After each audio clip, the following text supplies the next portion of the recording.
Hi there, everybody. Welcome back to Japan, where I'm having a very special banter with James. Hi, James. Yes, it's me, James. J. Ames, yes. So, anyway, today I'm celebrating the fact that we're having a very special banter by binging on chocolate, on crisps, Not your on place to coffee. do so.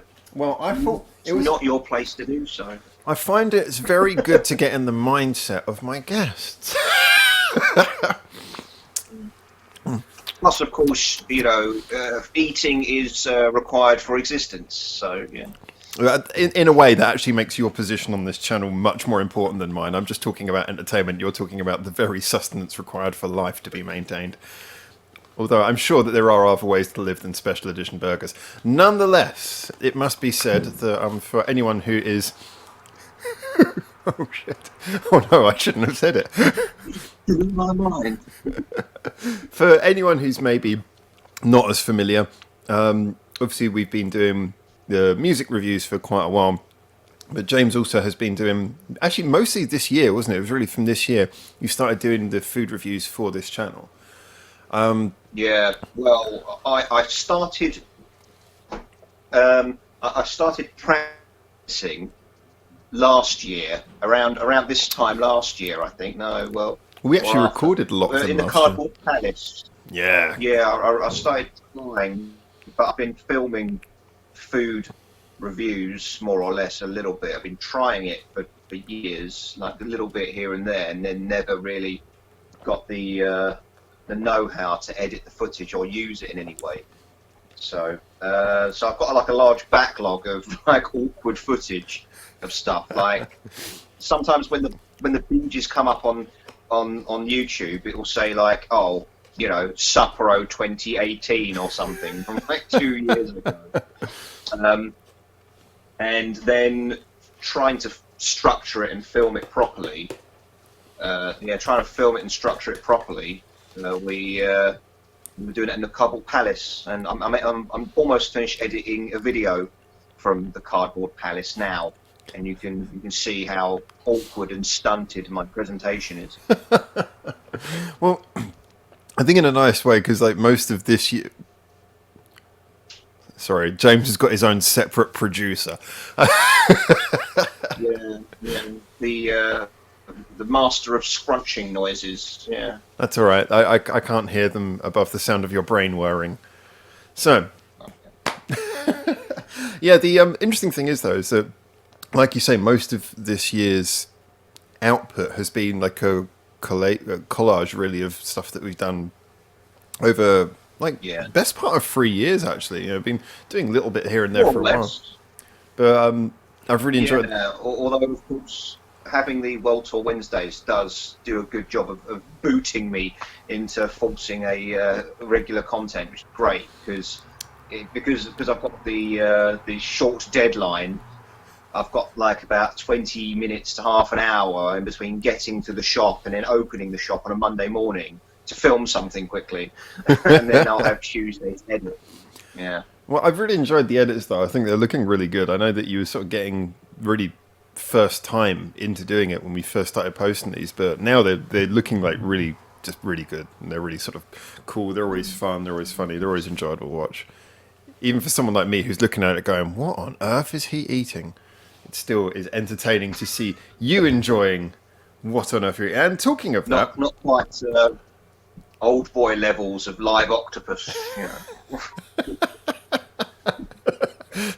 you have Want just something alive?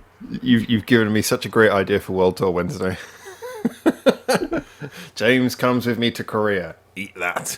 So Yeah.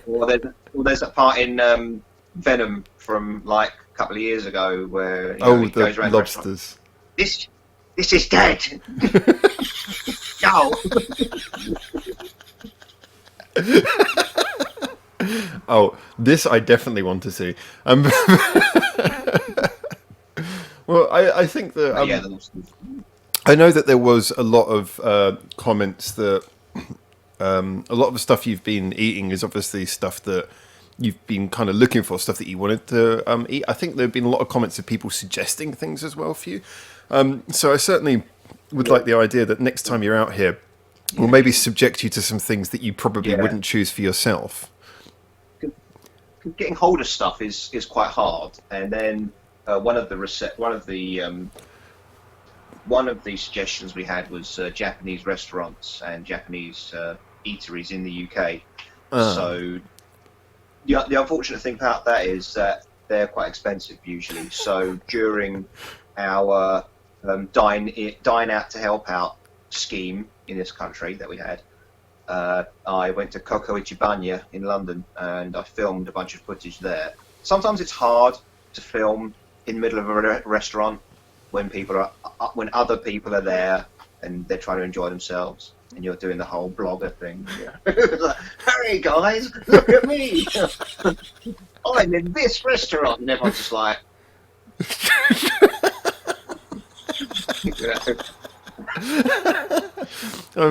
I've turned you into a teenage Instagrammer, haven't I?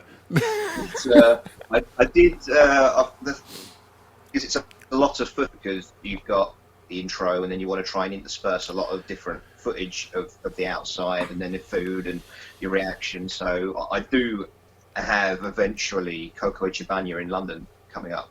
But then again, for the other perspective, I also went to the Rain Cafe in London. So maybe that's another video. I put Rainbow together. Cafe? Yeah, again, loads of different footage. Yeah, the Rainforest Cafe. Oh, it's a very yeah. cheesy, expensive place. I've been there once Yeah. before on Regent Street, isn't it? Oh, really? See, everyone's been there once. It's so strange. You wouldn't go twice. Yeah, where like. No, not really. Not unless you leave like a 25-year gap, like I did. And you're thinking, okay, where's a place that, one, is very expensive, two, everyone knows about, and three, never does vouchers? And it was Rainforest Cafe, it had to be. And that has a there's gimmick so many that in no way stickers on it has a gimmick that in no way improves your experience. No, animatronic animals in the dark. Oh my god. Animatronics from the early 90s, darkness, and singing waiters. This You is know? true. They haven't It's just- updated any of the animatronics that I am aware of. No, a lot of them are just like oversized soft toys from Hamleys, but with robotics stuffed inside. So you've got like a plush leopard. So over there you've got a realistic gorilla, and over there you've got a plush leopard with a soft, cute face going. "Rawr!" You're like, This is like a very sort of very cheap Toy Story rip-off more than anything. It's what it's starting to sound like. Oh my word! But no, it's like it's a theme park attraction where you don't go anywhere. yeah, it's like going into the lobby of a theme park to buy the tickets and then leaving. Well, it's like going onto the Pirates of the Caribbean ride at Disneyland, you know,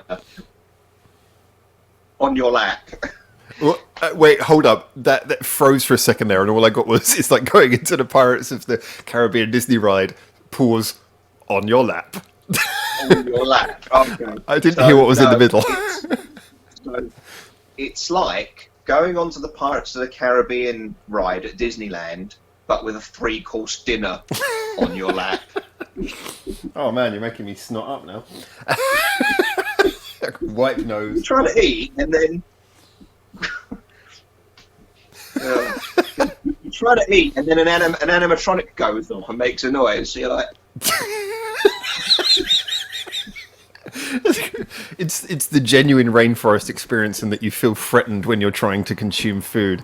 It's like the other plush predators might jump in. what you're more worried about is the 30-year-old animatronic above your head shaking off some dust, basically. Oh god, that moving it, better not put like some 20-year-old fleck of skin onto my dinner plate. You know?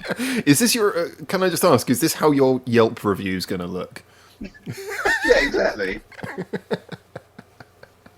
Well, I'm certainly looking forward to, like, in the future in regards to buck a binge, having things like, subjecting you to some stuff that you wouldn't usually eat. I mean, I know some interesting, nice little places it'd be cool to take you to do little reviews and things.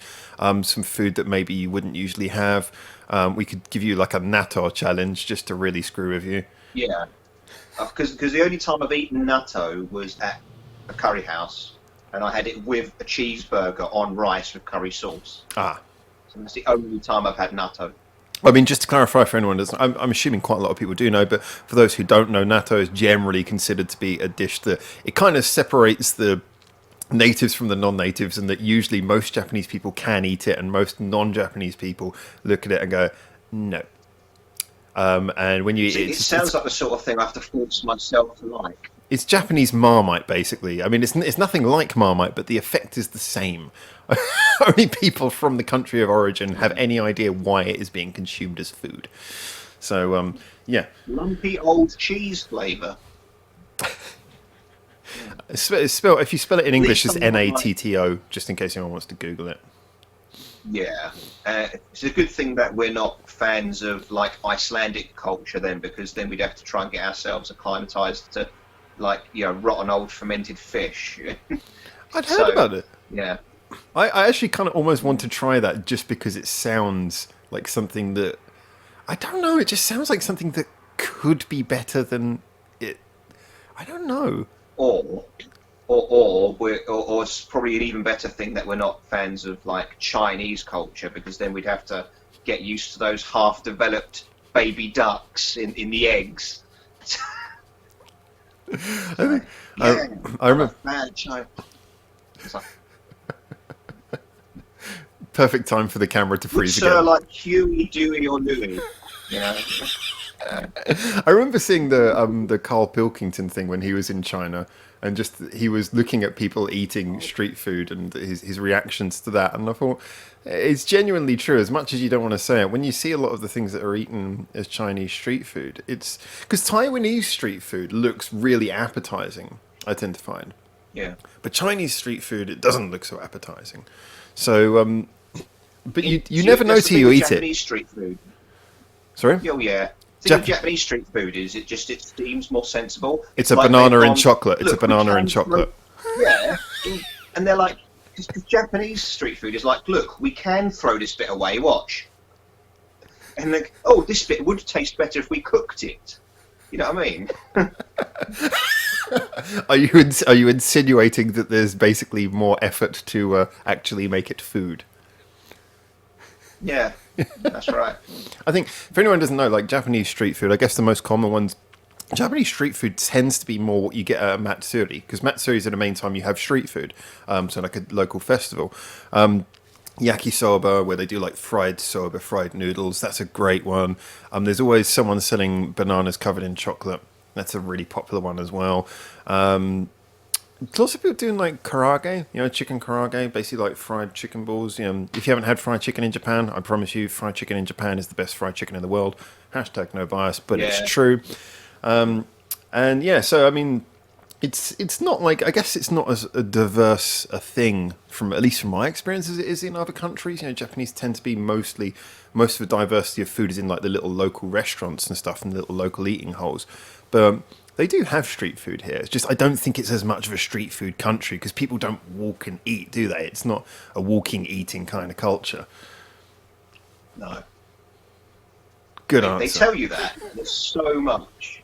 They tell you that, but there's so much convenience food available.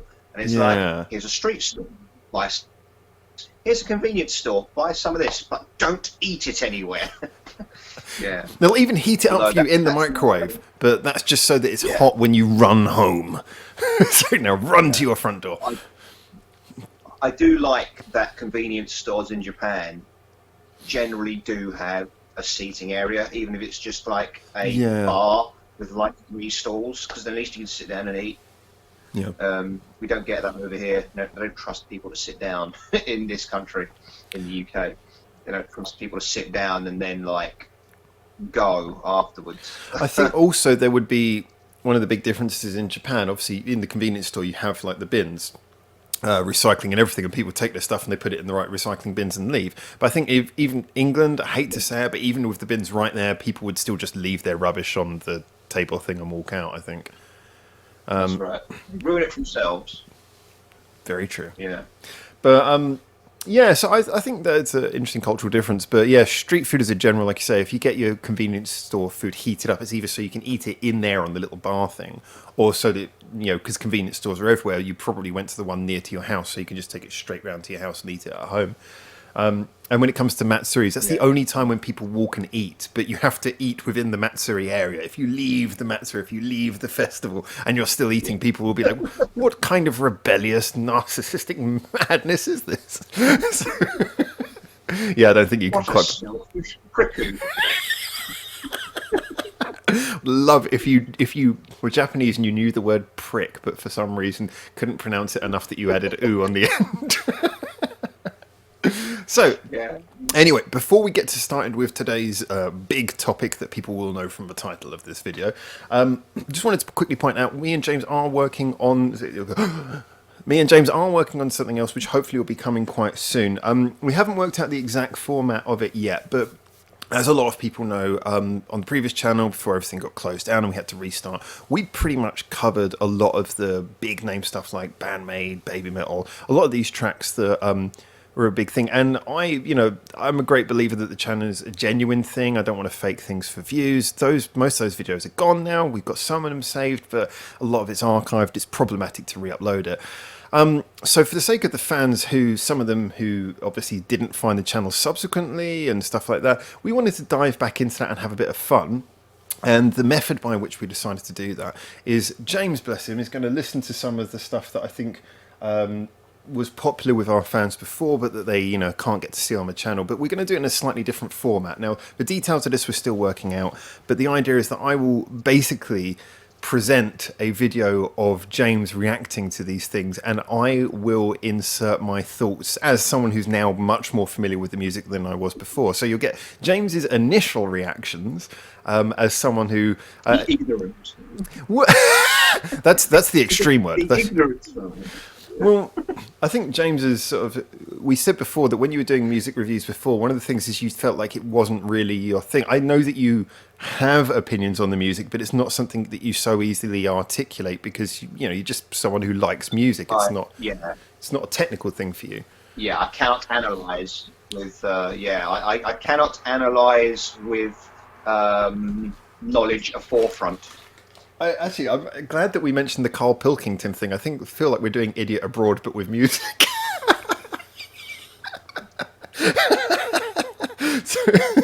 So James is going to give a completely no holds barred opinion as. Yeah, I think it's a fair perspective because not everyone who listens to music is versed in music. True. So I've got that kind of, pleb side, pleb v analyst, pleb v professional. There you go, pleb and professional. I think if I actually call the videos that, then people might more judge me harshly. Pleb v professional. But I think what's nice about that though is because I think it's fun because we'll also have a bit of fun because I'll be able to, like I say, kind of almost analyze your review at the same time, and it'll give me something. This is what James thinks, and this is why it's wrong. This is why James does not know anything. But I think that would be nice as well. Adds a bit of dynamic, and also reminds me a little bit of. There's a small number of people now who've gone back and listened to the radio shows because I've uploaded to like a Google Drive some of the episodes of the radio show that we did before, all the YouTube stuff, and so people have gone back and listened to it, and I think it will return a bit of that dynamic as well, even if it's pre-recorded and if we're recording, separately, it'll add a little bit of that fun back to it. So I think that people will get a little bit of that. So yeah, no, I'm looking forward to doing that. We're still working out some format stuff, but that's something that we're working on. So just so people know. Anyway, the main attraction. Why are we here today? We're here today because obviously you've been doing all the back of binges, and you've covered a lot of food. And I decided, because you've been giving scores to almost all of them, some of them you missed out in the early days, but you've given scores to almost all of them, and I decided that I would collate a list of all of the scores. So we can talk through your memories and see if you still feel the same, if you remember any of these things, or if you've completely forgotten them. Now, as someone who loves your food, I'm pretty sure that you will have remembered most of these, but I'm interested to see if some of them leave you in a complete and utter hole of, I don't remember eating that or drinking that at all. Now, I've included the World Tour Wednesdays ones in here as well, but I tend to put them in any scoring bracket. I put them at the bottom, so that obviously we'll get through those ones first and then move up. So first of all, we're going to start, all your scores are out of 10. We're going to look at the ones which are 3 out of 10 scores. So these are pretty low. The lowest score you've ever given was 3 out of 10.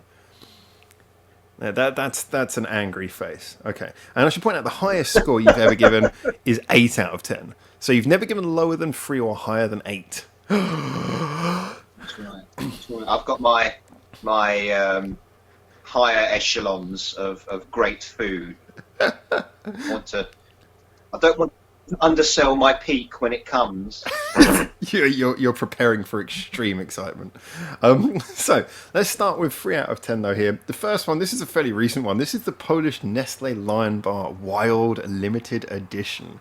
Do you remember this and why it was wild? Yeah, exactly. Yeah, the fact that I scored it so low did surprise people. I see, because it just, it was just a bit low effort, really. It looked interesting, which gave it the score in the first place, but it wasn't much more than just removing a layer of chocolate and going, look, see what's underneath. It's like that little plastic figurine of the human body without the skin, basically. You know, not so edible to look at a human body without skin. I agree. No, that puts me right off of eating people. Yeah. Actually, I remember you were getting me to get some special edition coffee cans recently, and they had the Attack on Titan ones. And on the outside of one of the cans, I had to drink them because you just wanted the cans. And on the outside of the can, it had a picture of one of those things. It was basically a face with no skin. I was like, this doesn't make me want to drink coffee. This is putting me right off my coffee. So I poured it into a glass before I drank it. I don't want to look at the skin in this face. I don't want to drink from the colossal titan's face. This skinless face scouring at me. I'm like, oh, that does not make me think, refreshing. It's not the same feeling. So, anyway, let's move on from that one. I must admit, that was one that it just looked like someone had skipped finishing creating the bar. Your chocolate bars with little pieces that get stuck between your teeth. Don't do it for me. You know, and that had loads of that sort of thing. You know, it had just all these little tiny pieces of peanut and hazelnut, and they're like, all day. No. Unimpressed. So let's look at the next one. The next one is, this is interesting because there was 2 parts to this. The Marks and Spencer Creme Brulee Liqueur from the English World Tour Wednesday. Oh, yeah, that's right.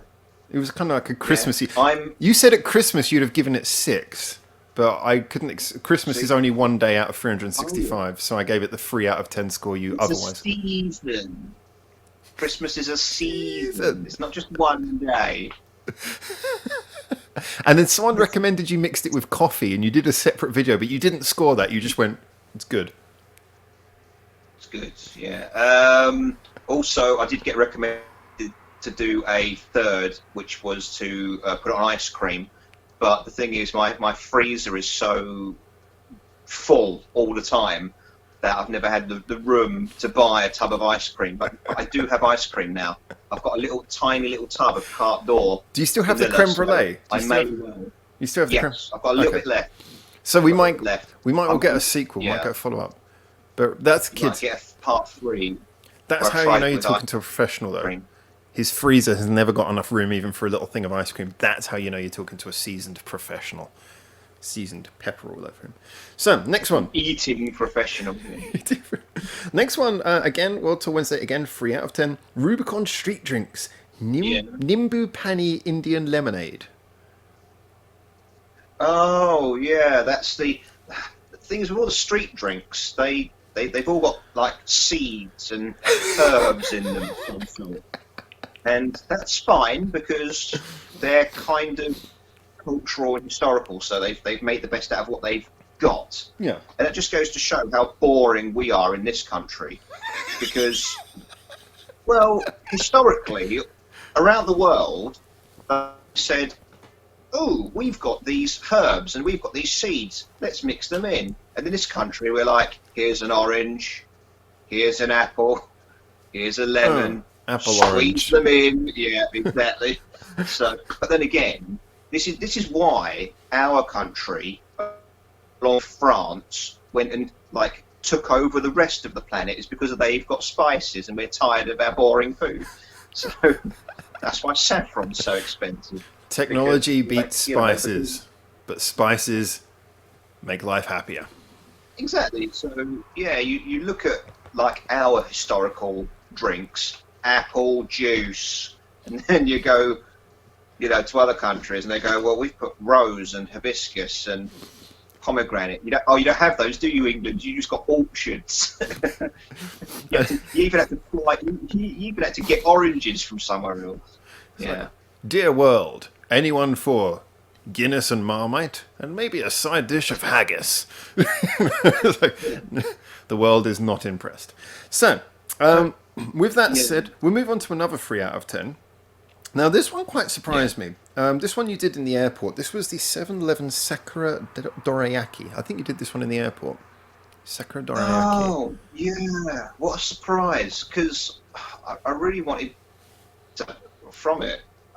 Because, I was expecting it to have, like, apple chunks or something, and it didn't have them, which is strange. Yeah, it must have been really it had that weird kind of red bean paste flavour, and I didn't think that gelled very well. It wasn't good for me. You were very much into... you even did a slow-mo of the way it teared. You liked the texture a lot. Yeah. The cake part has a really good texture, yeah. But the contents were dissatisfying.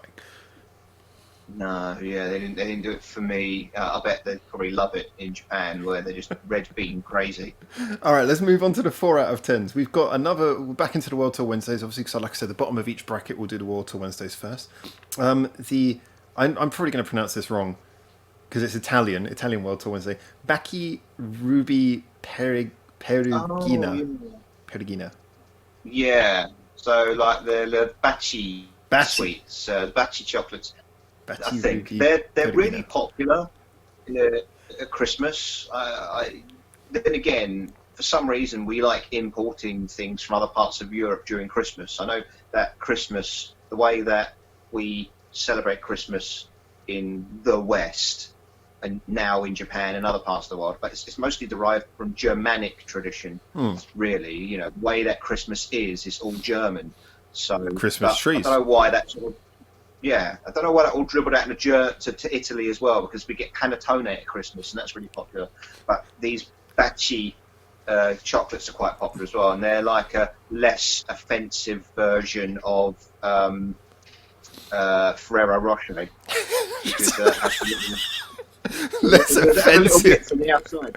I like the idea of less offensive is like Ferrero Rocher. You open it up, it's like, with chocolate, bitch. I mean, what's offensive about Yeah. Little bits on the outside. It's awful. Well, I don't know. It'd kill me if I ate it, so it's kind of offensive to me, though. Very offensive. Yeah, very offensive. Yeah. So let's move on to the...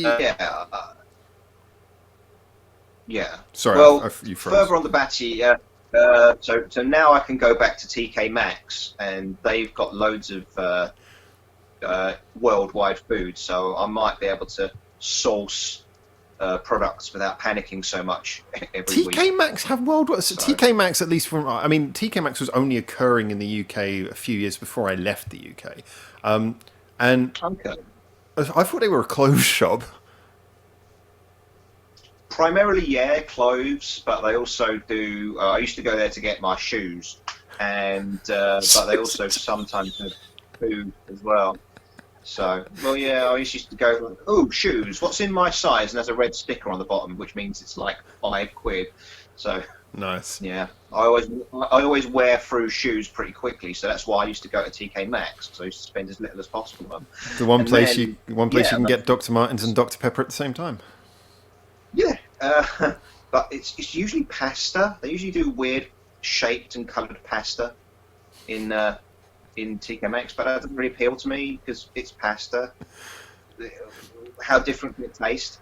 But every so often you'll get imported chocolates, and that's one that came up to me. And plus Ruby, I like the Ruby stuff, so I thought I'd give it a go. So, Yeah.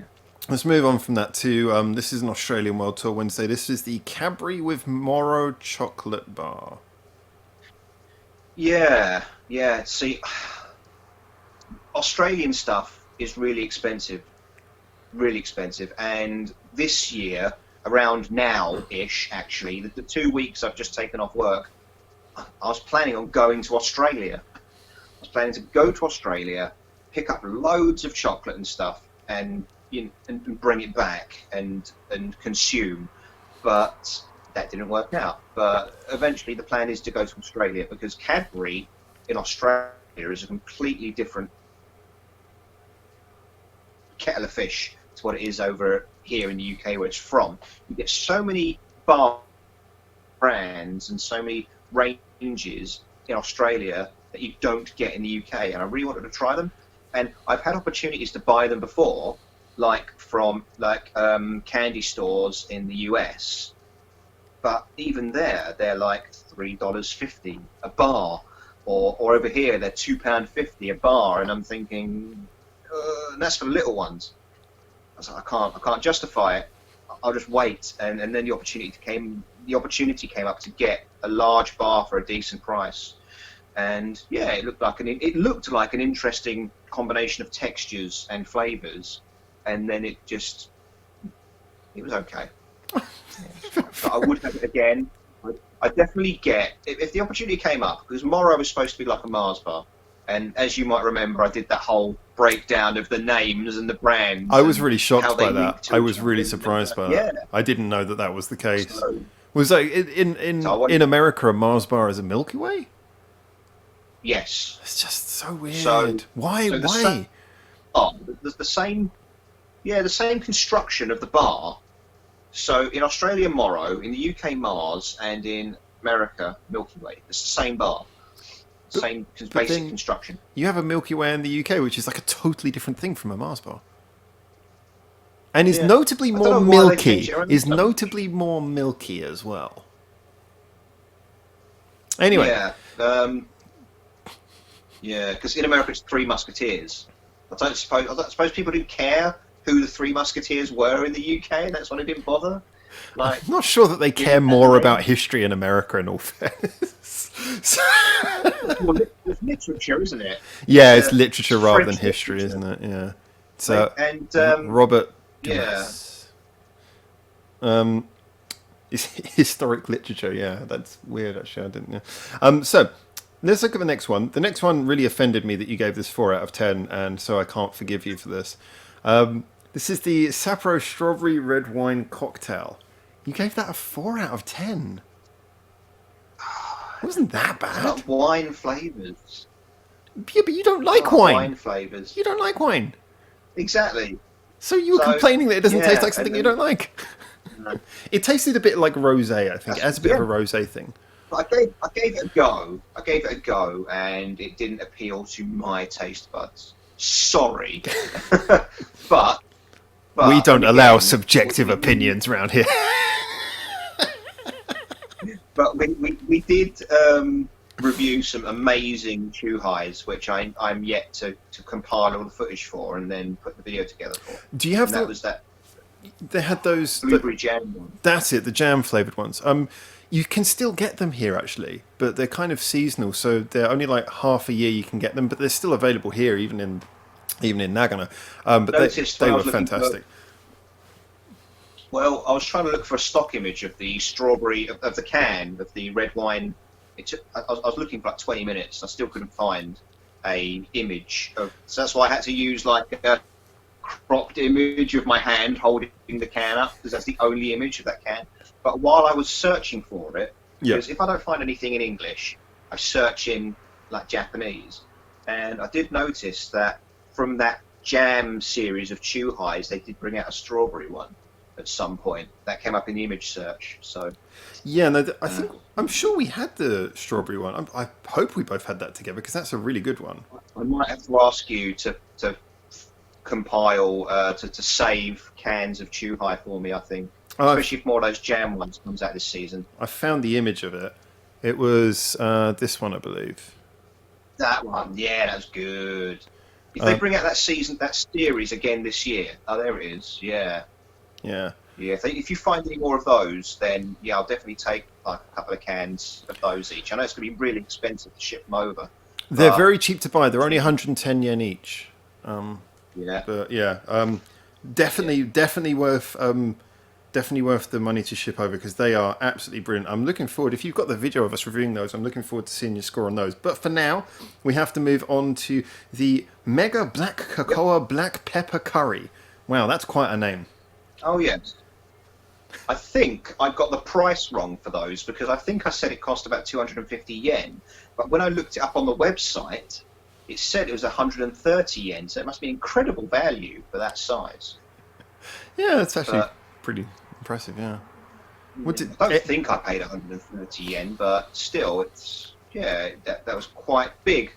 I remember seeing you eat it out of a Tupperware tub with a dollop of convenience store rice on top. What was your takeaway from it? Did you think it was interesting at all? 'Cause 4 out of 10, just kind of any memories of that? Yeah, I thought that it would be more distinctive in its flavours. When it says black cocoa, you expect, okay, let's have a chocolate tinge in that flavour. And it disappointed. It lied. It waved its gimmick around, and then it didn't deliver, so it got a low score for lying.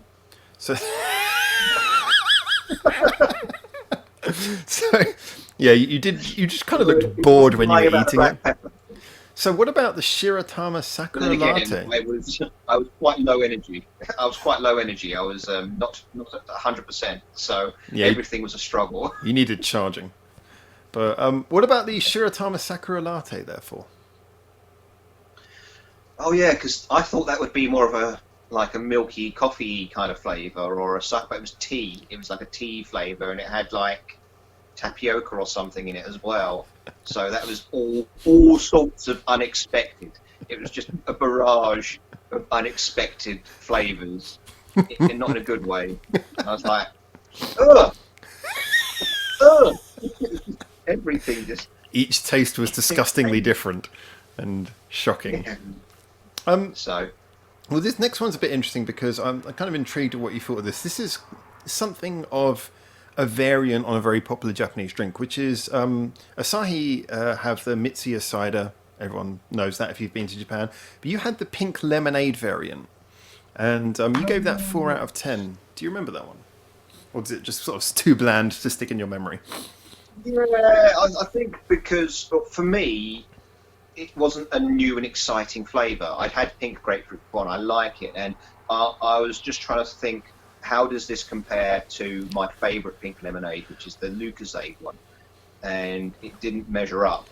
So it's because I feel bad for the Japanese not being able to taste the superior one. And I forgot about that. You had the Lucozade one. I forgot. Yeah, so pink lemonade is really good.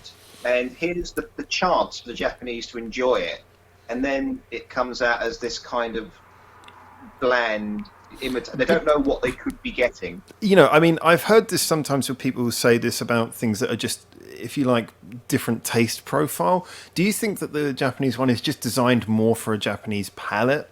So for you, it might be bland because you're looking for something else, or do you just genuinely think it hasn't got as much flavour?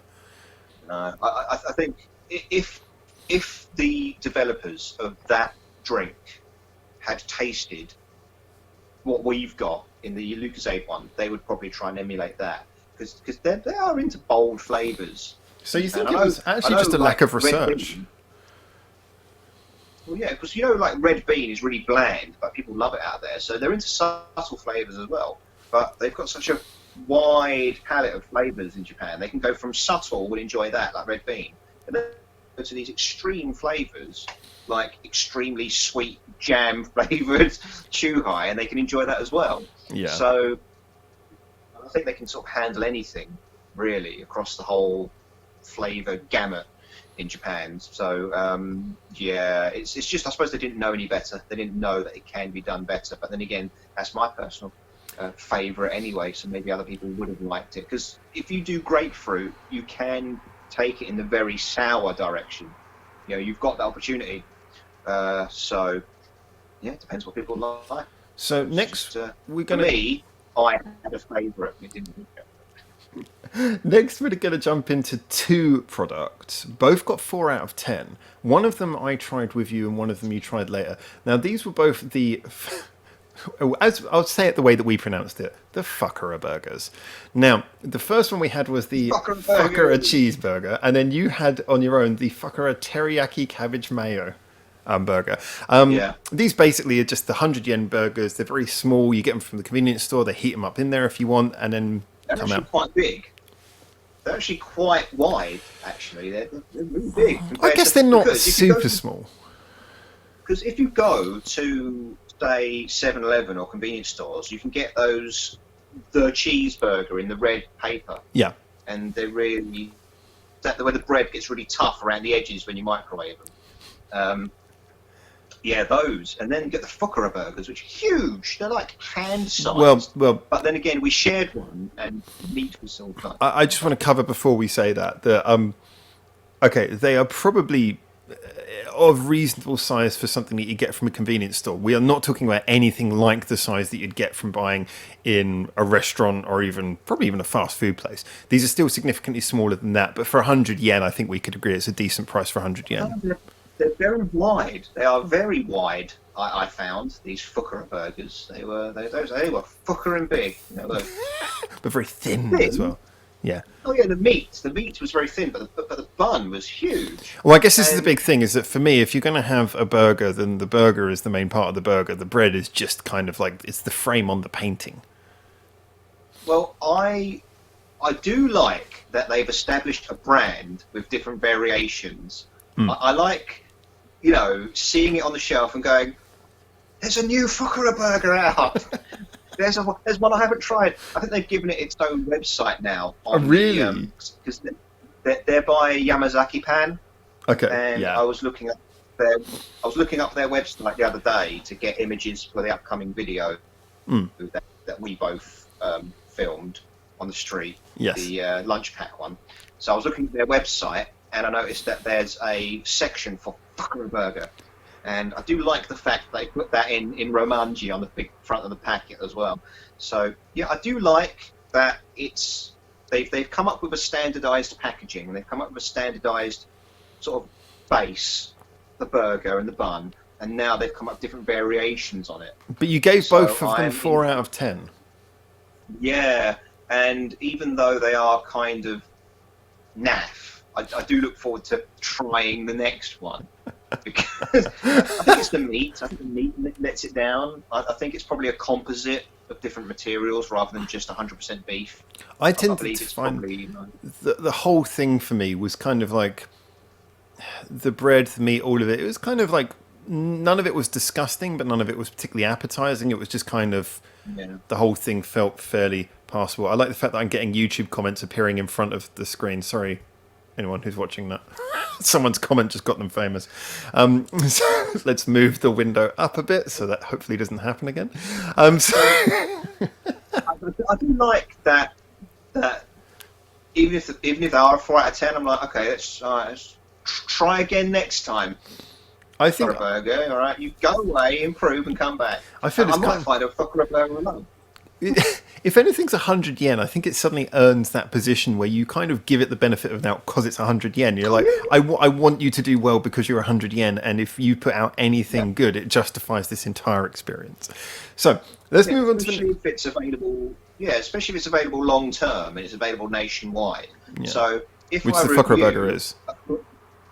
Yeah, if I review a Fukuoka burger that I like in March and it's still available in August, and someone's in Japan in August and they go, oh, I can try that Fukuoka burger that he loved or hated, and I do like the opportunity to try something that other people can try for themselves later on the line.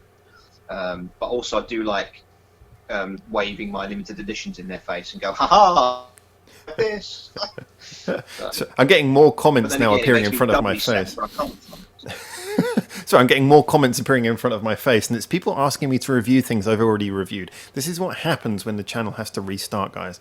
So let's move on to the next one then. So this is the only one to get 4.5 out of 10. Very specific score. This was for the interesting one. The Hokkaido Guarana Haskap soft drink. It's the one with the little foxes and owls on the outside. Yeah. Now this was back in Carbal Palace 1, so we're going back here about a year or so. Yeah, so I didn't even buy it in Hokkaido. No. But then again, because I've never seen it before. And It was at the Hokkaido shop, Hokkaido wasn't it? shop. Yeah. It is, yeah. And I really want people to visit that. And that's why I put that little bit of footage in there that shows you exactly where it is from somewhere where you know. Everyone knows Sensoji, everyone knows the Karinarimon Gate. So I showed specifically easy directions to get there from that point. Yeah. So everyone can visit the Sapporo shop, and they should. Because So close. they get there. So close as well. Yeah. It is. It's really close. And yeah, I love popping in there because it takes no effort. And yeah, I like those kind of tangy berries. So this blueberry, kind of purple berry flavour. And straight up, New Chitose Airport is my favourite airport in the world, and it should be everyone's favourite airport in the world because there are so many free food samples.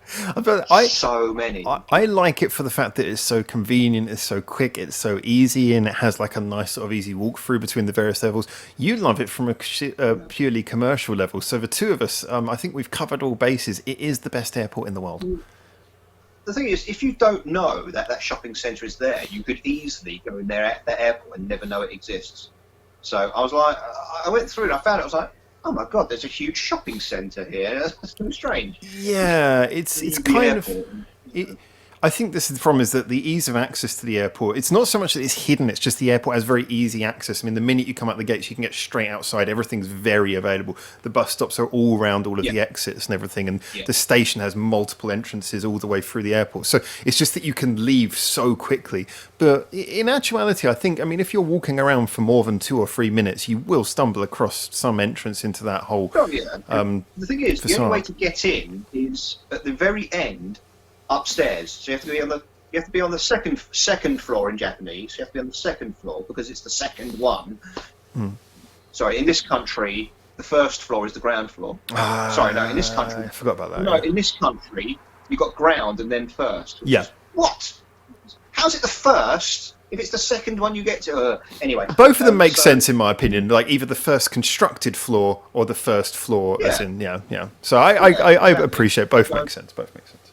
So the Japanese second floor, but the Western first floor of the airport. So you have to go upstairs and then go right to the end, with only one end, like past, I think, the domestic airlines. Yeah, the domestic airlines. I'm going to quickly. And then you kind of go in to the shopping centre. And you're like, I'm going to quickly correct you here because I suspect that maybe you might be remembering it slightly wrong. Depends on which. Because if you were in the international terminal, did you land in the international terminal? Maybe because basically, yeah. Oh yeah, because there's that really long walkway, isn't there? The one with all the Steiff figurines and stuff. Yeah, I mean, if you land at a domestic, basically domestic is a big curved shape, it tends to be kind of normal, and it's in the middle, so it's right in the middle. You can actually access it from every single floor. It's just it looks very different on each floor. And if you land at the international is just kind of a square, so you just kind of go to I think you can only access it from the top floor, but like you say, then there's a long walkway when you walk across the car park and everything.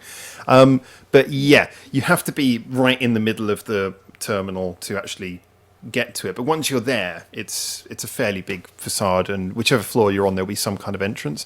But most people, they land at one end of this thing and just leave and go and never see it.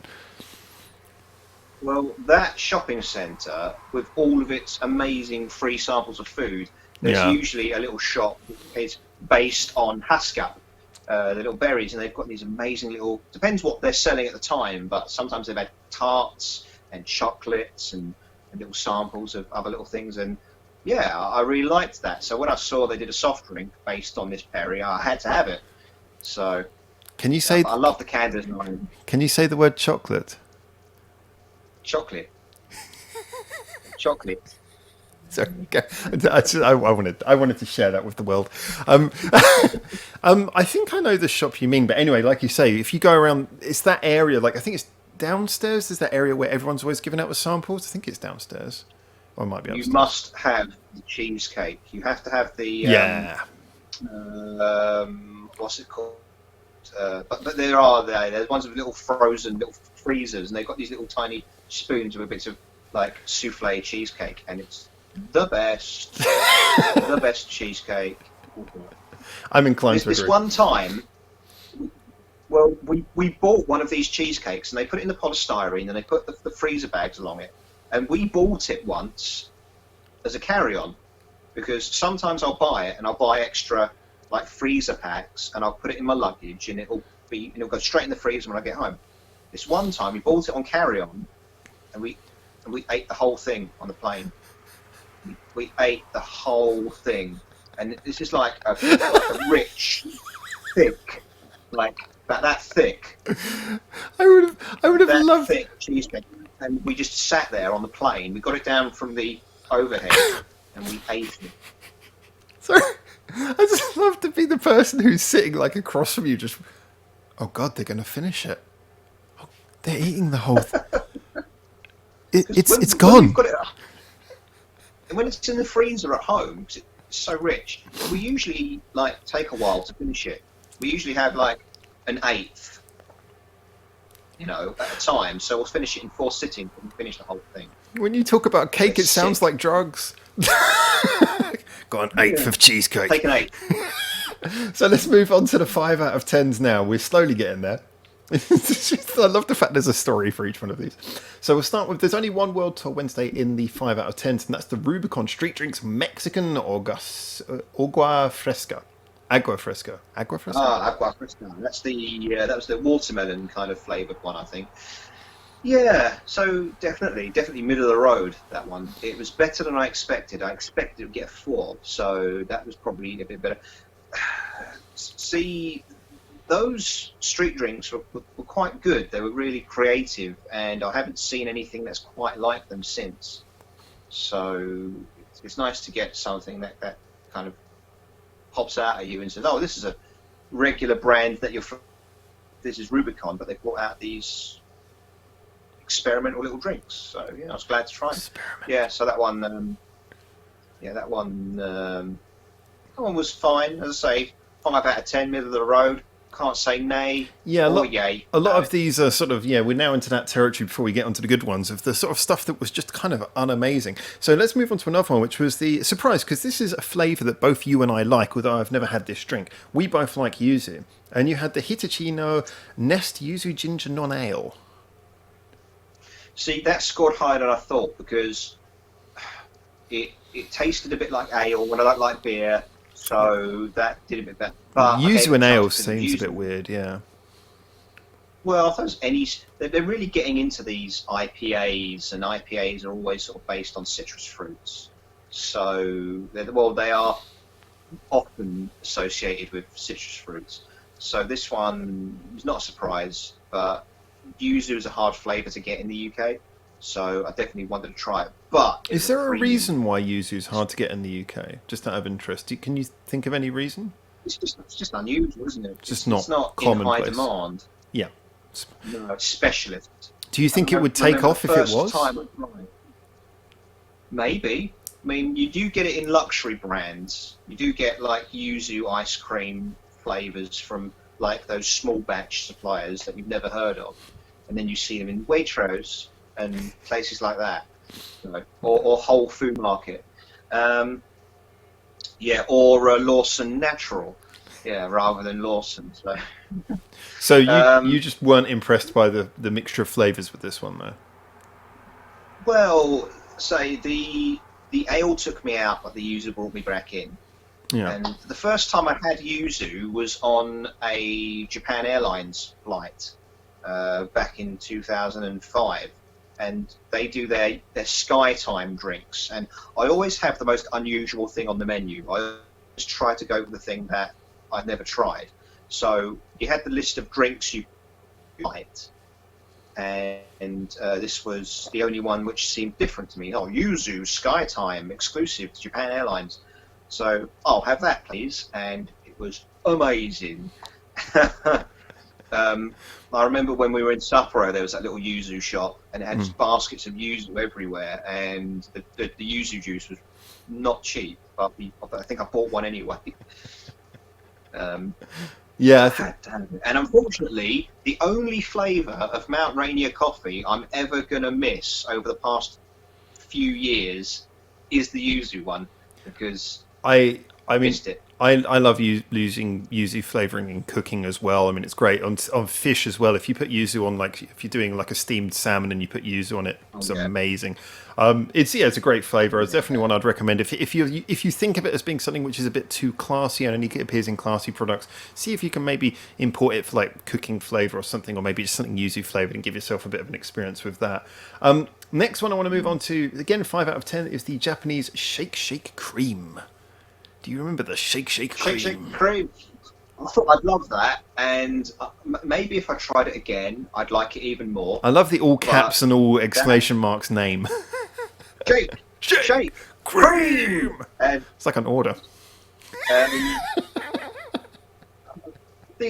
when I had that, I wasn't in the best of moods because I'd spent all this time and money going to Tokyo, and I wasn't very well, so I couldn't enjoy it very much. And although that was a good experience because that was in that really fancy Family Mart. Yeah. That the Family Mart board, was it Family Mart sofa? It's a high class Family Mart in Akihabara with sofas and chairs and everything. Yeah. It was really nice. I can't wait to go back. It's a really nice environment, but I think the staff were scared of me because I was ill. So I think I can see in the background of my footage them sort of leaving and excusing them. It's like late first quarter 2020, you turning up in a Japanese convenience store looking ill. That wasn't the time for it. Yeah.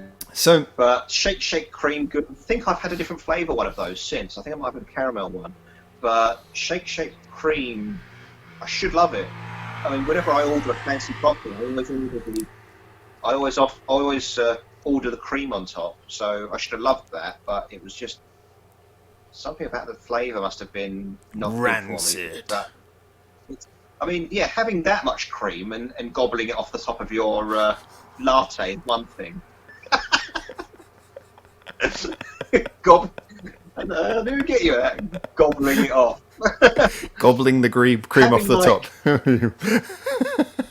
Having like a 230ml cup of the stuff is a completely different experience. So, well, let's move on to something. If it's still available, I'll go back to it. If I see it again, I'll go back to it because I think it comes out every summer for the past few years anyway.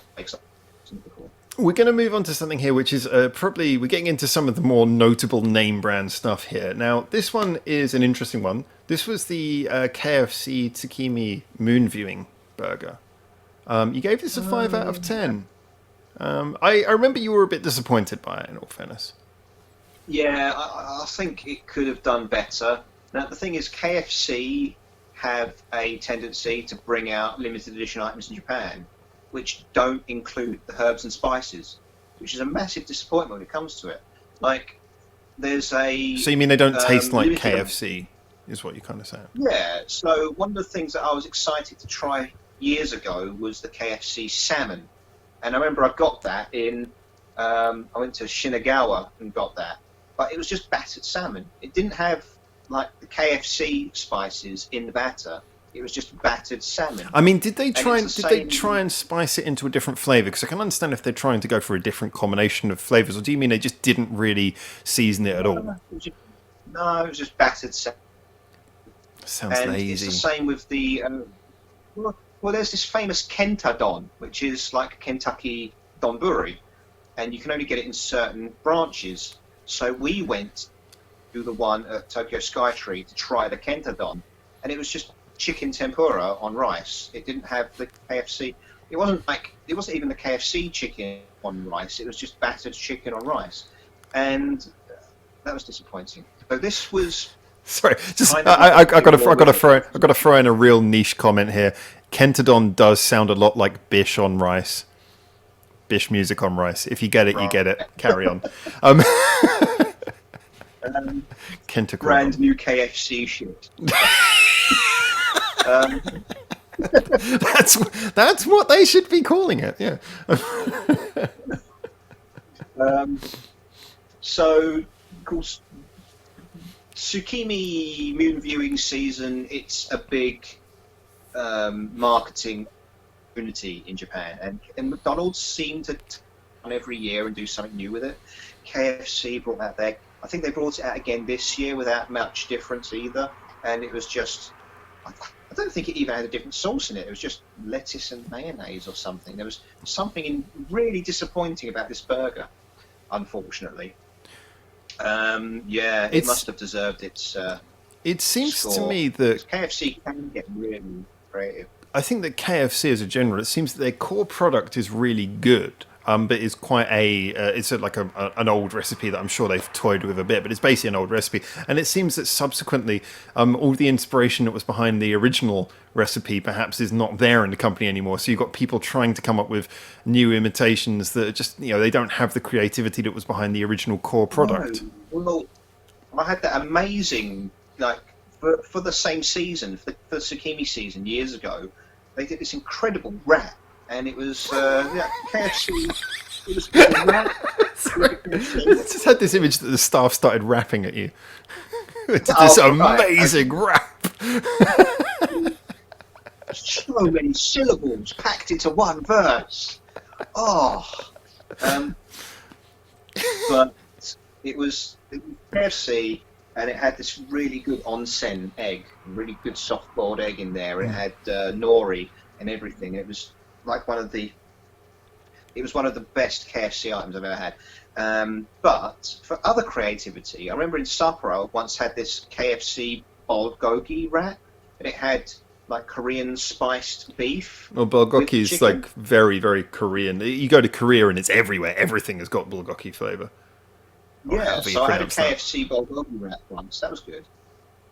So let's move on to a different one here. This was one that we both tried together, and this is 2 items that both got 5 out of 10, which was the we had this at Ueno Park. This was both the Starbucks green apple jelly frappuccino and the pink baked apple frappuccino, which I think we could agree they were more ice cream than they were coffee. Some would argue that's too much creativity now. So. I did like the fact there were 2 of them to choose from, because usually every month there's only 1 item to try. And they were both quite different. One had jelly, one had compote. So they were very creative, considering, it's Starbucks, we sell coffee. What else can we do? This apple fruit dessert thing. Because if you look at the specials that we get in this country, in the limited editions from our Starbucks, here's a different syrup. Basically, the only thing I really look forward to when it comes to specials in this country is the eggnog latte, because they actually use eggnog, which you can't buy off the shelf in this country. So it's my annual hit of eggnog. But usually with the frappes in this country, we'll blend something in with the milk and cream, and there's your drink. Whereas in Japan, they'll add sprinkles, and they'll add compote, and they'll add all sorts of different stuff. So that was good, but they were quite rich. They were really artificial. It did just taste like... Not that that's a bad thing. It did just taste, to me, It tasted too much like sugar. It was just like, I couldn't... It's like when you eat something that's so spicy that you can't get the flavour anymore. For me, it was like eating something that was or drinking something that was so sugary that just all the other flavours just turned into just a meld of sweetness. Kind of lost any definition. But when you consume it, you are unsure whether you're eating it or drinking it, to be fair, because there's so much going on. Define your verb. Define your verb. So, I have tortured myself by looking at the Starbucks website periodically, the Japanese Starbucks website, and thinking, I could have tried this. Some extreme S&M. Well, the biggest disappointment I had was not trying. There's this item which there was an item that Starbucks did, which was just famous, and it was their cherry pie frappuccino, because it seems to always come out exactly like the photo, and it had a lid made out of pie crust, and I had an opportunity to try it once, and I didn't. So I feel like this is a trip through you. It's like a trip through your regrets more than anything. I feel like this is such a sad episode. Well, anyway, there's more Starbucks to come, so let's move on to number 6. We're about halfway through the list after all. So we're now into the slightly positive area of 6 out of 10 with the Nestle After 8 Strawberry Chocolate Mints. This is part of the Germany World Tour Wednesday. Oh, yes. So After 8s went a very, very, very long time without having any variations, because they've been around for so long. And then suddenly, in the past sort of 3 years, they've brought out loads of variations. They've gone mad over at the After 8 factory. So recently, they've gone mental. I remember going to I remember seeing at the airport the orange or pineapple flavoured ones, and think, I can't justify spending airport prices on these. And then mercifully, they brought them out in supermarkets, so I was able to try them. Because I do like After 8s. If I'm eating out at a restaurant, even while I'm having my main meal, I'm thinking, oh, I do hope they give me After 8s with my receipt. So, so seeing these, their mix-ups of their distinctive mint fondant is quite exciting, because that mixture of the dark chocolate and the mint fondant, you can only really get with them. You know, it's quite distinctive. So taking that already distinctive ingredient and then mixing it up is really interesting to me. I recently picked up the gin and tonic ones, which I would love to do for the World Tour Wednesdays, but it's not the other country, so I don't know where it would fit in. So I don't know if it would just be. You need a niche. I'm trying them anyway. You need a niche. I can't pin them down to any particular specific country. Check the copyright on the back of the packet and just use that. So, talking of World Tour Wednesday, the next one is from the rather interesting. I tried to pin it down to where this product is originally from, but it's a bit of a widespread one. So we're calling this Senegal World Tour Wednesday, but this was the Rubicon Street Drinks, again, African Bissap. I don't remember much about the Bissap one. That one's can't remember what flavours were in the Bissap one. So there was the watermelon one, and then there was the agua fresca. That was the watermelon. And then this is what happens when you're in the mediocre mid scores: is that things start to meld into a bit of a blandness overload. Yeah, so that's not the lime one. So it must have been all right though. Onwards and upwards. So again, Starbucks strawberry custard latte. Glad. Strawberry custard latte. Yes. So that one, even when I was editing the video, I couldn't go off of memory because it was so long ago. And I do seem to remember. I think I was on the phone to you, because I think this is when I stayed over in that place with all the beds in the same room with you. Oh, yeah, in the hostel. Yeah, the one where we just like get all the like luggage out and then back in and whatever it was. Where was that one? It was West something or another. The train station was really convenient to get to the airport. I can't remember the name of the area. No, but I have to remember this. Maybe it wasn't the hostel. Yeah, Minami Senju. Oh, that was in Minami Senju. Okay, that was in the hostel then. Okay, yeah. I remember I was walking like from one place from there across town, looking Minami's in. Because I south, by was the way. no, I'm south. I moving from where was it? Convenience store to convenience store to convenience store, because I was just looking for this bloody drink because I knew it was out and I couldn't find it, and I finally found it right near the end of the trip. And I was walking, I think it was between Shimbashi Station and Yoyogi Park, or between Shibuya Station and Yoyogi Park, and yeah, I was decided to stop and review this drink. Like, I finally found it, need to review it, and I was just testing out my little clockwork rotating stand as well. So I had to get that footage in there because I had to use it. So that one was mostly off of memory, based on what I said in the video, unfortunately. But yeah, I would love to have tried more of these Starbucks limited edition flavors. Yet again, I missed a good one this year.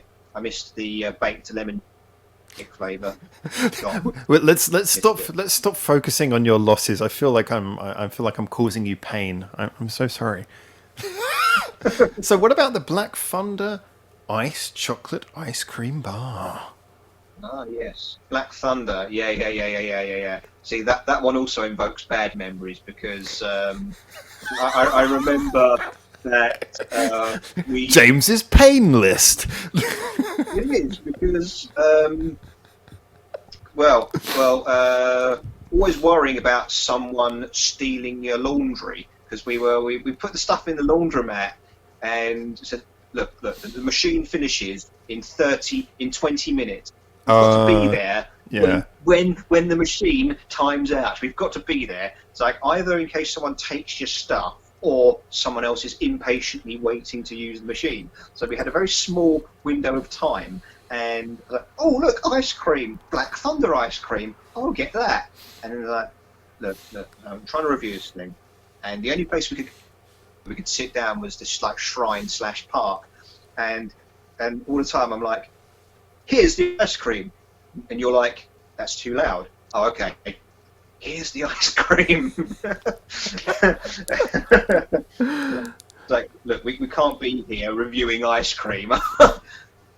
Yeah, but it's in my hand, and I'm This was kind of like this was the ultimate example of when everything you do goes against if you not etiquette, but like so for example, like, I mean, leaving your laundry, it was a really small coin laundry, leaving your stuff in a small coin laundry is kind of like, you know, that's a massive social faux pas. You shouldn't leave your stuff behind. And then, you know, people will sometimes take your stuff out and it will get dropped on the floor if they're particularly unhappy. And then on top of that, obviously, when you're in a shrine, you can't wave around cameras and you have to be relatively quiet. So we were on a mixture of a time limit for a bitchy laundry, well, no, just a small laundry. And also we were on the only place we could record was in a place that doesn't really allow cameras or loud talking. Yeah. So I think yeah, have to use you have to use your Gaijin Smash card every now and again. Not when you're local, you don't. But it's that guy from the other day. My local coin laundry that only has 3 machines and I can never go back to. There is so much Black Thunder though that I would love to review more of it. I've got so many, and they always bring out new ones. What's this one? This one's Black Thunder Vault. That's another one. It's like an energy bar version, Black Thunder. And then they've got these ones that I'm not really that looking forward to, which is like this granola one. Granola Black Thunder. I think that's like a brand of granola that they've crossed over with. So, and granola Black Thunder. Well, we're going to move on to the next one here, which is the Mount Rainier. Well, this is actually, of the 3 Mount Rainiers you've done, this is the lowest scoring one at 6 out of 10. And this is the Mount Rainier Christmas Coffee Cocoa Latte. Oh, sorry, Cafe Cocoa Latte. Oh, yeah. Yeah, it wasn't very brave, was it? It was just chocolate. Although it did score higher than I thought, because it did taste like powdered, like chocolate dusting. which was good. It didn't just taste like a plain old chocolate mocha, so it scored higher than it could have. That's for sure. But at Mount Rainier, they usually do knock it out of the park. They are very much a superior iced coffee brand, and I'm really looking forward to getting hold of some new ones. I've got some for you here. Um, so, next one is the Red Bull White Edition Fresh Breeze. Red Bull White Edition. This one was kind of weird for me anyway. Yeah, so as I mentioned in the video, the white Red Bulls in this country were the coconut ones. So we've currently just got the watermelon ones out in this country. So I might have to try that one. Oh, it's the bitter caramel. Is that? Yeah, bitter caramel. Wow, you recognised them so quickly.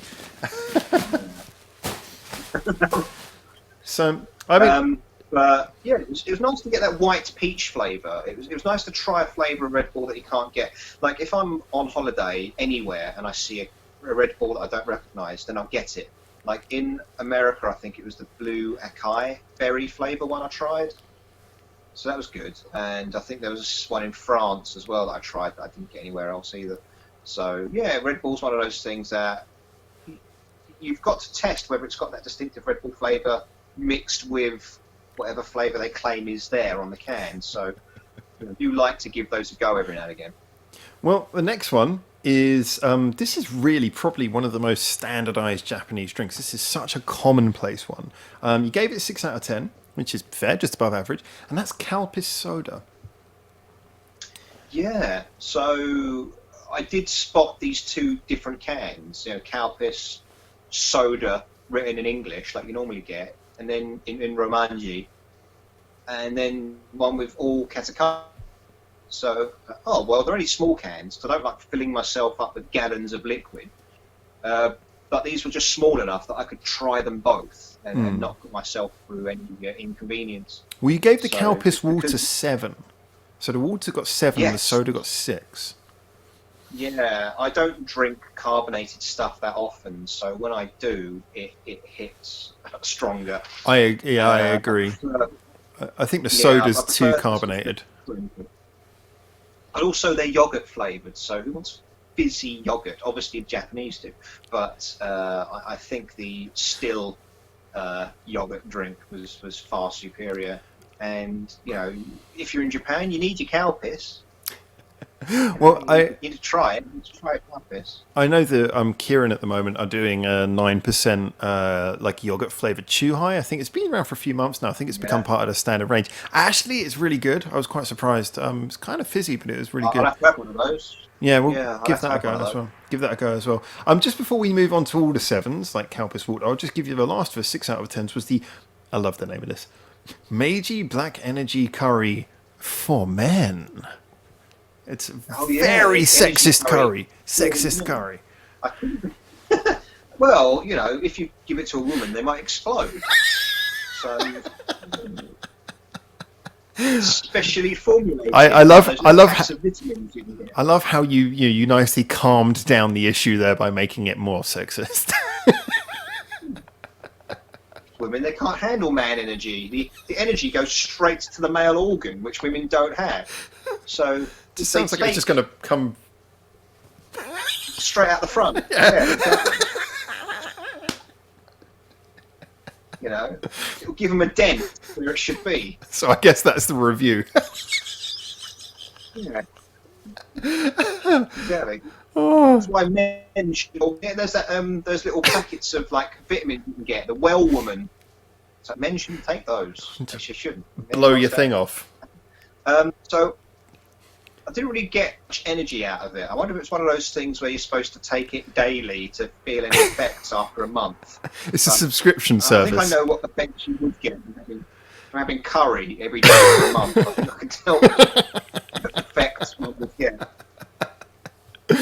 So, and the thing is, the brand was from Kinky as well, Kinky brand curry as well. But Kinky men's products is basically what we're describing here. Yeah, and the thing is, there are other risque curries. I remember in Don Quixote you can get that 18 plus not for under 18s curry. You must have seen it. It comes in the bright pink Probably. boxes, and they usually put it in front of the store.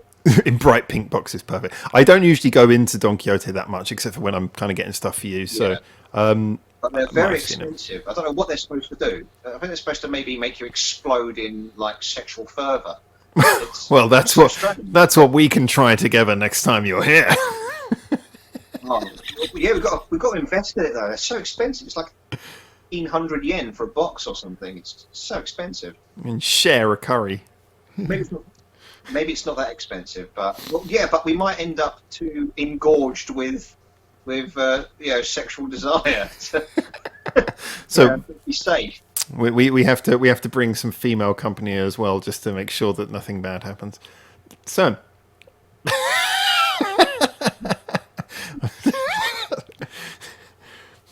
So 7 out of 10. Brothers. By a stranger, then. Excuse me. We're going to have a possibly very horny making curry. Would you like to come over? Go on Japanese Tinder. Japanese Tinder. We need someone to help us. Your profile picture should just be a picture of the curry. Your profile picture will just be a picture of the curry. Yeah. Would you like to share this with me? Swipe. So, moving on to the 7s.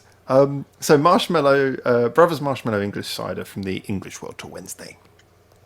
Oh, yeah. I'm surprised that scored so high.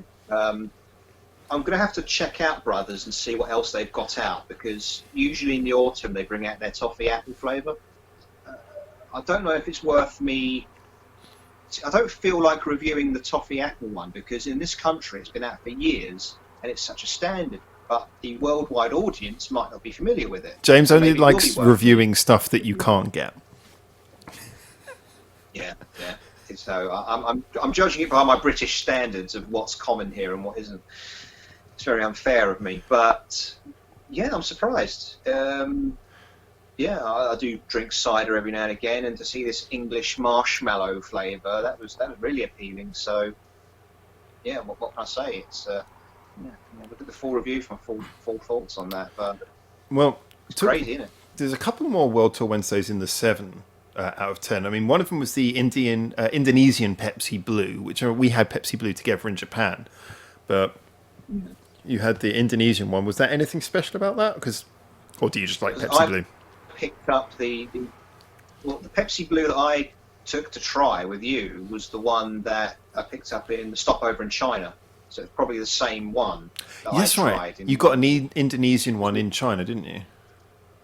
Yeah, I think because that was a 7-Eleven. Well, no, that was a Family Mart in Chengdu Airport, because sometimes they have imports in there, and they're usually very expensive. But I know America brought out Pepsi Blue again for a short time a couple of years ago, but it was so expensive and it sold out everywhere, so I couldn't get a hold of it. But yeah, it was pleasant. I've still got a couple of bottles of that. So it's just blue, though, isn't it? It's just blue. It's not like it's... Well, it doesn't taste like cola. It's definitely got a berry flavour. Does it taste like blue? Yes. Well, there you go. Very much so. That's all you needed to know. Blue. Yes, it tastes like blue. Yeah, it's good, and I have had it since. Turkish World Tour Wednesday brings us on to the Rubicon Turkish Sherbet. Ah, the old Sherbet. Sherbet. Yeah. What do we think of the Sherbet? Don't drink too much, or you may sherbet yourself. It's that was good. It was really pleasant. I remember I drank quite a lot of that. I remember I did drink quite a lot of that when I could get my hands on it regularly. The thing is about me, I don't always have good time slots to film in, so things just sit around for ages without me finding a good time to put some food in and set up a camera and then say what I think about it. So that's why I've got my box of unused stuff, like unconsumed goodies. This is my to be done Japanese stuff. Wow. But World Tour Wednesday will be going forever. Well, it was the same with those world soft drinks. I had them sitting around for ages until I had time to review them all, and then we started doing the World Tour Wednesdays. Perfect opportunity for me to try those drinks. But that was the one that I was most familiar with. That was the one that I was already a fan of, was the Shite. So it was nice to you're already into that. shop. Yeah. Okay. It was nice, yeah, because I quite like Rose. So There's a few more 7 out of 10s on this one. There's quite a few 7 out of 10s. There was the Dido Grand Time Maple Milkshake. I do like Dido. Dido machines are great because they're often very creative and they're often very cheap. So usually you'd expect the bigger companies to afford to do product development, but this company is very small compared to the other soft drink developers in Japan. But they seem so creative. They're always bringing out other things. I think they also do the caramel, the pudding in a can. Yes, I believe that is Dido as well. Yeah. So I remember I've also had a strawberry shortcake drink out of their machines as well in the past. So they're really good. I believe I also had a chocolate orange latte in a can from one of their machines as well. So yeah, not being able to try, they're also quite disappointing. So that was a really good one though. Yeah, their shakes are really good. I think they're the company that used to do the coffee time as well. I believe. I think they're the guys who used to do the. I don't think it was Dido. I think it was a different company, but maybe. Can I just ask? Did you ever have any iced tea from Dido? No, it's not the thing I usually go for, but I might have to start getting into it. You never had any cold tea from Dido? No. So your tea was never going cold? No. And you were never wondering why? Never wondering why, no. You got out of bed at all? It's not so bad. It's not so bad. Very good. Very good. I tried to do that without breaking copyright. And I managed to get the joke across just about. So, the next one, oh my god, the next one is food. Oh, but then again, going back to the maple shake, I needed it. I needed it at the time. I loved the way that video came out because it was the first video that I edited using, the systems that I use now. And it came out really well because there was so much happening. There was that bird which flew across the shop, and I had to edit out so much coughing because I was so ill. And the angles were good, and the intro was good. I liked that one. On the thumbnail, you look genuinely in love with the bottle. Yeah. It's like this. Yeah, no, I did like the way that video came out. For a first attempt, that was a really good subject. It was really good. I really like that one. So the next one I say is food. It was from Sukiya, and it was their pastrami rice bowl. The pastrami rice bowl from Sukiya. This is one you filmed in the restaurant. Do you remember this? Oh, yeah. Oh, man. Oh, I love it when these chains do a seasonal special, because if you start getting into the habit of going to places like Sukiya and Nakao and Mitsuya, then you'll go more than once during your trip. Like if you're in Japan for 2 weeks or 1 week even, you'll probably go more than once. So you can go to their staple dish once, like their gyudon, and then the next time you can try something a bit more extravagant. And the fact is, of course, people live in Japan and they go there all the time, so they're going to want something creative anyway. And this was really creative.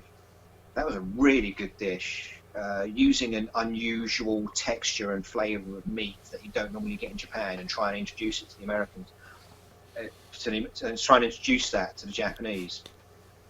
So good. I mean, yeah, that was really innovative. I love that, especially if you're visiting and you're craving a bit of salt beef, a bit of pastrami, and but this was pork. Pastrami cravings. I like that. This was pork pastrami, something really salty meats. Yeah, I love that one. I love going to those restaurants anyway. It's such a relief because we've been walking for ages before we got there. That probably balanced the score up a bit, in all fairness. I think that probably added to the score a little bit. Desperation, yeah. Desperation increases scores. Well, we're going to move on to 2 products that fall within your favourite brands area. So the next one is our next Mount Rainier, 7 out of 10 for the Kinako Roasted Soybean Coffee Latte.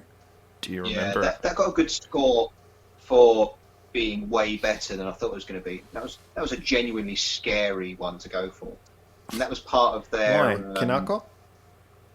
Yeah, and that had the Kuromitsu on the front as well. It had Yeah. the black sugar sauce, which I didn't know what it was. I didn't know what Kuromitsu was before I tried it. So it was that was really interesting. The thing is, that's another one that I've missed out on because they've done other traditional flavors since, which I couldn't get a hold of. Like the red bean one, they did an Adzuki bean one, and they did like a rich matcha one, and I never tried those either. So that's a bit of a shame. Well, there is matcha I coming did. up on this list, but not quite yet. That's good. Yeah. So yeah, it was definitely a different palette of flavors that you would expect from a coffee. So really, really, the amount of development that must have gone into that flavor was incredible, and I had to respect that. I love the way you think about these products. It shows a degree of passion for the production process as well. So we're going to talk about the last of our 7 out of 10s, which is the Japanese Starbucks Butterscotch Coffee Jelly Frappuccino. That's quite a name. Yeah. See, that was a frappuccino that actually had some coffee in it, which is great.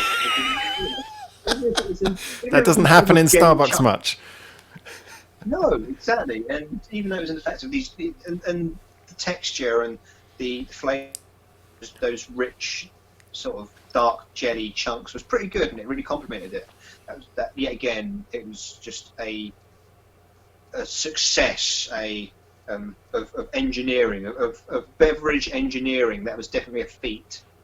Had so much going. Of course, you had to get sauce around the edge of the cup. You had to get the jelly chunks in there without breaking them too much, and you had to have the liquid and the cream and the sauce. Yeah, I like caramel flavors, so that really appealed to me.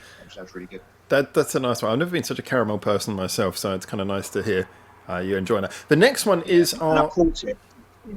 the next one is our top ranking Mount Rainier, coming in at a rather odd 7.5. So not quite 8, not quite 8. And this was the Mount Rainier Coffee Caramel Brulee Latte.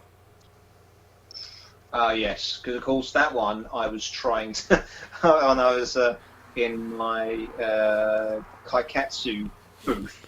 I was in the Yes. little Internet dark cafe. booth. Secret, exactly. Secret reviews. Hello, everybody. Although the other booth place I slept at last time was probably a bit better for sound because it's completely enclosed. Is a room. Although you can hear like if someone's getting really enthusiastic, you can hear the porn in the next room. Anyone who watched my video about last time I was there. anyone who watched my video about Akihabara will know exactly what we're talking about there. Yeah.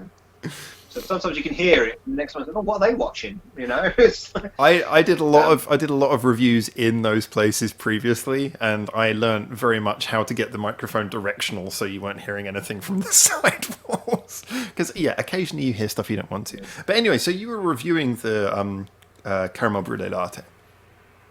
yeah. So in caramel flavors, they go really well with coffee. It's nice and rich.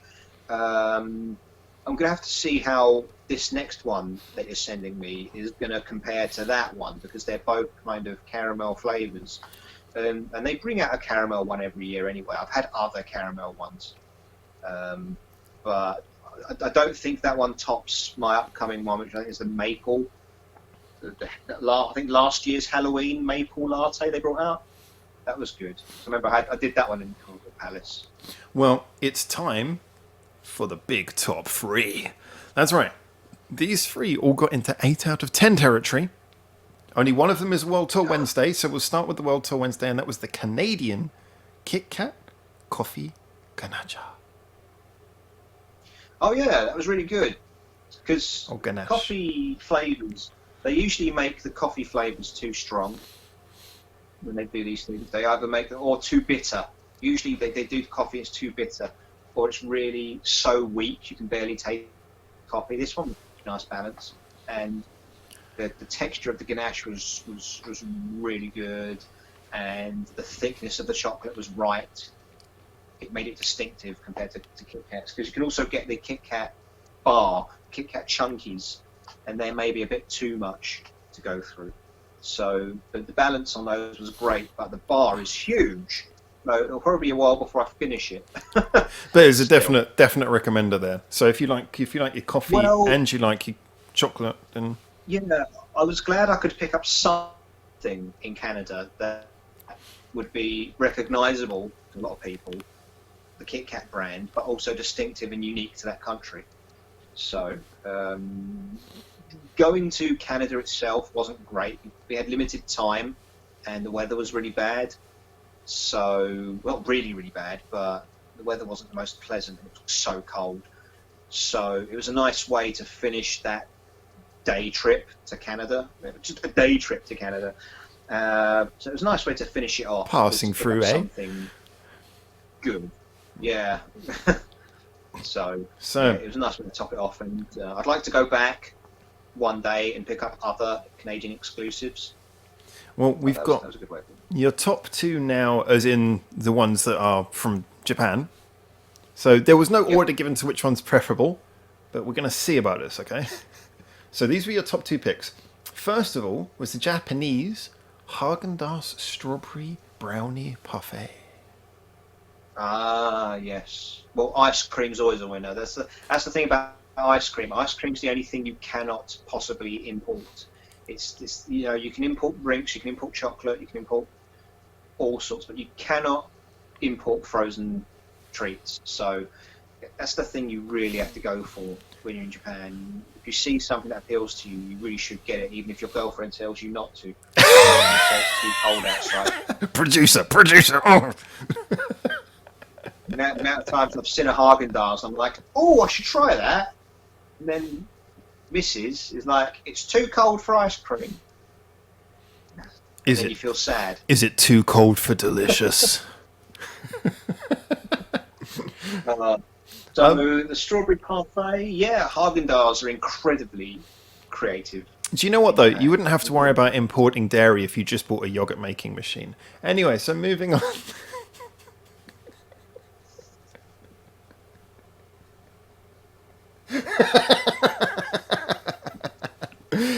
In joke. Moving on. The one remaining thing worth mentioning here is this one was from a airport convenience store. I remember this video. It's quite a short video, and this was an 8 out of 10. But I'm not really surprised. This just sounds like you down to the ground.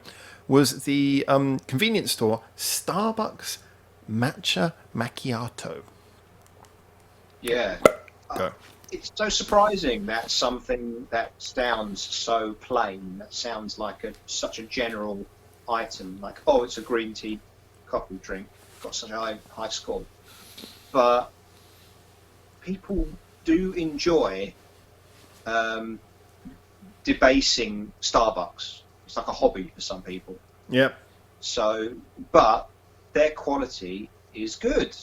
That was a really nice kind of roasty, bold green tea drink. In fact, it wasn't around for very long. It's a bit of a shame because that macchiato flavour was stronger than their latte, and it wasn't just up and up matcha drink. It was really good, yeah. And discovered it at the airport on my way out. So Great. here's the big question. It's nice to get a last attempt at trying something. Here's the big question. Imagine I'm sitting in front of you right now. In one hand, I have the Starbucks convenience store matcha macchiato. And in the other hand, I have the Haagen-Dazs strawberry brownie parfait. Which one are you going to take?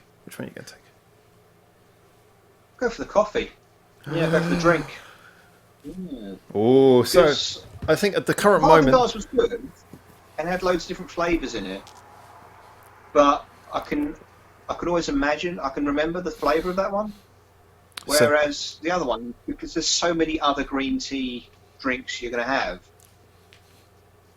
that one's going to stand out a bit more because even though it's something that's supposed to be common, it did have a distinct flavour to it. It did have a distinct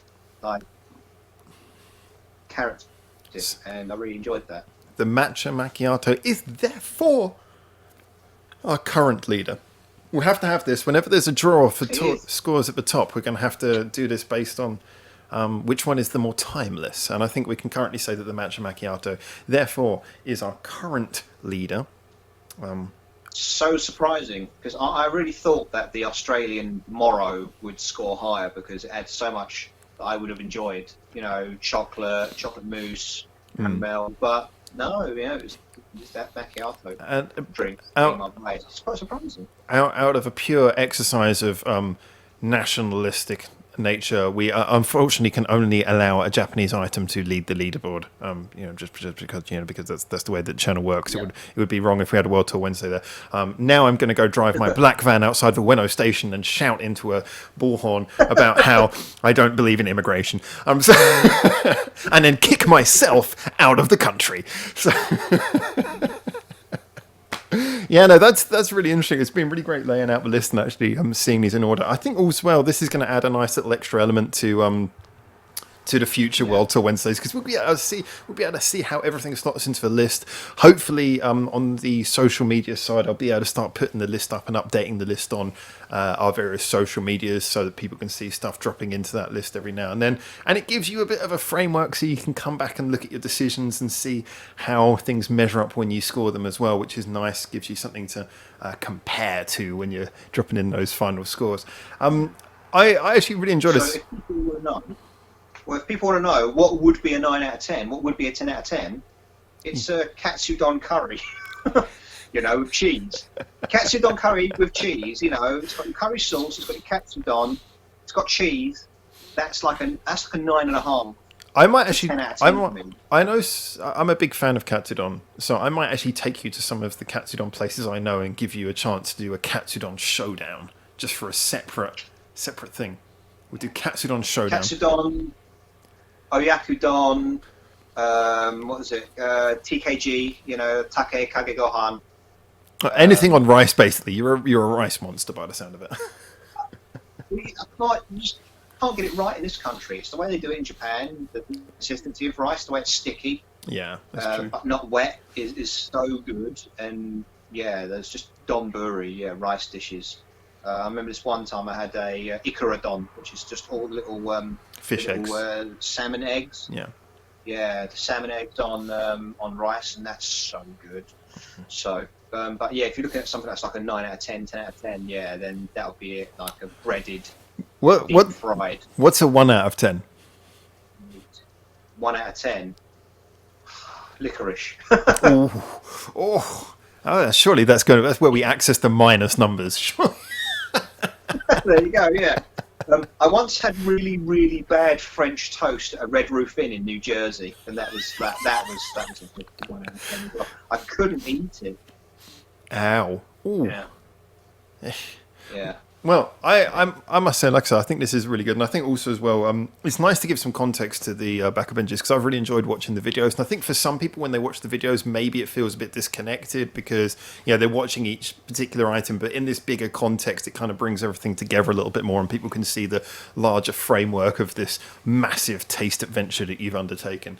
So I think it's going to add a nice little element to have all the scores available for people to see. I would say it has been an absolute pleasure going through this list with you as well, and hearing just how exactly you come to these bizarre scorings that I for one, would not understand. I'd just give everything 5 out of 10, knowing me. I try my best with the beers, I really do.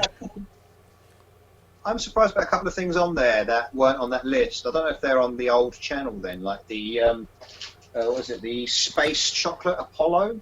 I don't know if that was on the old channel. You didn't give it a score. You didn't give it a score. I didn't give it a score. Oh, there's all stuff I didn't give a score to. Oh, okay. There was some that you didn't score. Give it a score. Oh, right. I need to be writing this down.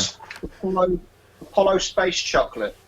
It's kind of blue and purple. And there is a review of this on the 50th channel. Anniversary. There's a review of this on the channel. There is a review. No. I'm a big fan of the normal Apollo, the strawberry Apollo. Yeah. This has got popping candy, which is strange. That's kind of cool, actually. The flavour is unique. It's got like a blue raspberry flavour, and that is unique in chocolate. It's not a filling. The chocolate is blue raspberry flavoured. But just because it's unique doesn't mean it's inherently good. Interesting does not necessarily mean entertaining. No. So what would you give that? So it's kind of... That's a 3 out of 10. Oh shit! I didn't think you were going to drop that to the bottom of the list, man. I thought it was. Oh Jesus!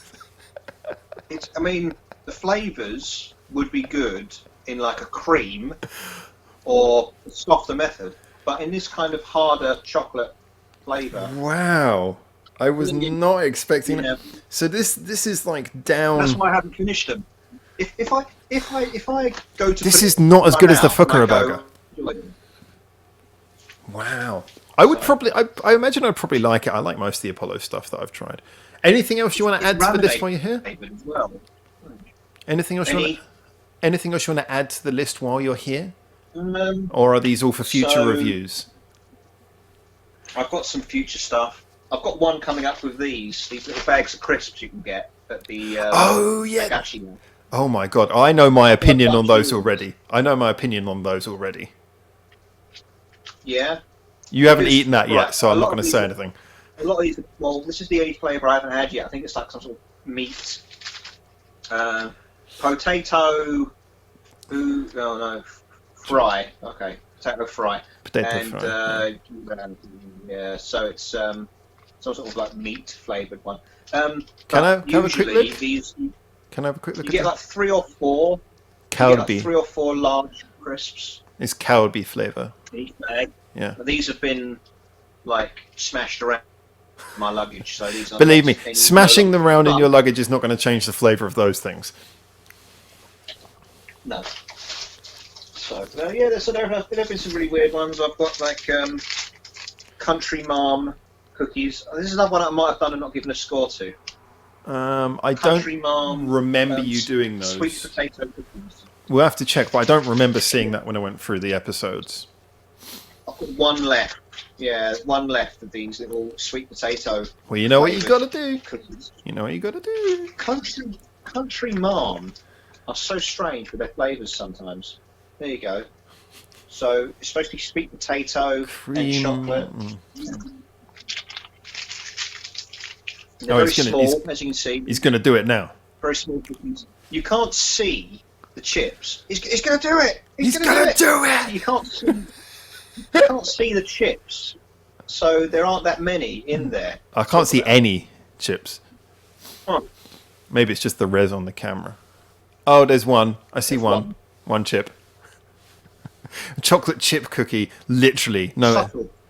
subtle. And then you eat the one chocolate in the middle.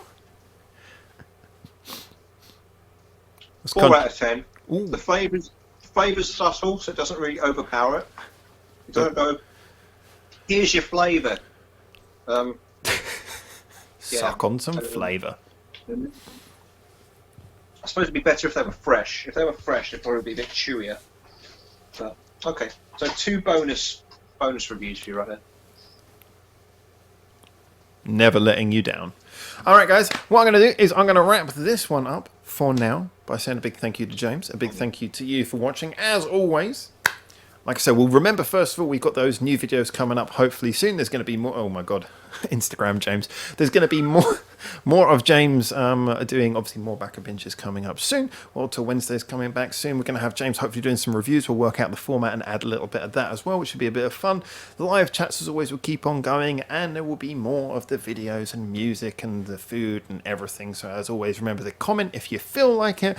Like and subscribe because it's YouTube and that's what people do. Follow any of the social medias linked in the description below if you just like to talk to people, because there are people on social media, believe it or not. Say a big thank you with me to our Patreons, if you're not already one of them, for keeping the channel alive, because we're not monetized after all. And thank you for getting through to the end of this Waffle Fest, especially if you didn't skip. Just sort of people who just skip to see what number 1 is. Yeah, I know what you're like. I know what you're like. Anyway, thank you so much. And for now, from me, ciao ciao, from James, Ciao, ciao. and from the channel, adios. Ciao ciao.